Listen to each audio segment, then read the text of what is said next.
Nour, gagnante de The Voice, révélation sur la santé de Florent Pagny et les rumeurs de favoritisme. 2 jours après avoir gagné dans The Voice, Nour est sollicitée de toutes parts.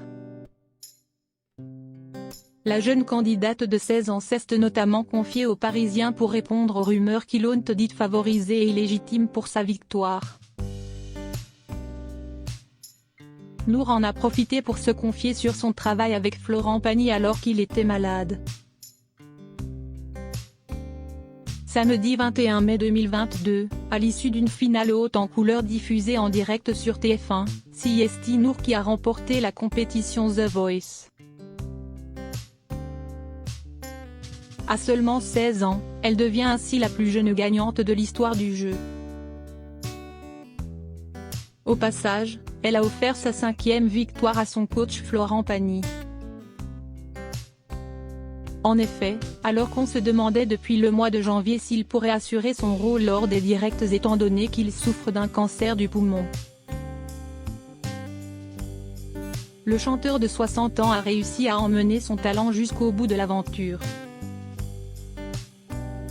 Mais plutôt que de se réjouir, certaines mauvaises langues ont vu là un certain favoritisme accordé à Nour. Sa victoire ne serait due selon des internautes qu'à leur affection pour Florent Pagny et à leur admiration pour l'artiste qui combat la maladie. Qu'à cela ne tienne, Nour a décidé de les ignorer. « Je préfère ne pas réagir, les gens disent ce qu'ils veulent derrière leurs écrans.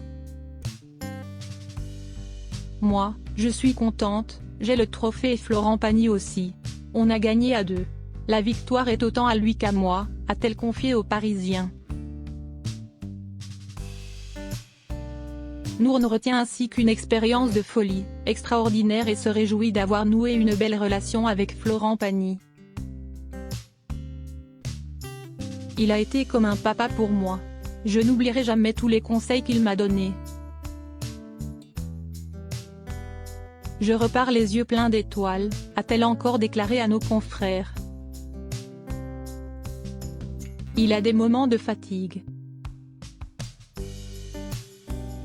La jolie brune des M81 avoue par ailleurs qu'avec son coach, ils ont toujours évité le sujet de sa maladie. Si elle a bien vu que Florent Pagny était changé physiquement, avec notamment le crâne rasé. Il ne lui a jamais fait ressentir qu'il n'était plus apte à être son mentor. Au début, j'appréhendais le moment où j'allais le revoir après avoir su qu'il était malade. Finalement, il est de bonne humeur, en pleine forme, il est courageux, a-t-elle assuré.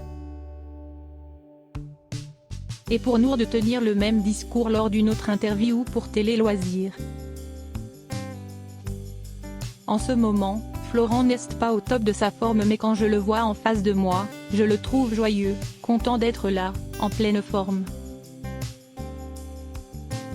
Parfois, il a des moments de fatigue mais il est heureux grâce à la famille de The Voice, donc je suis très contente, a-t-elle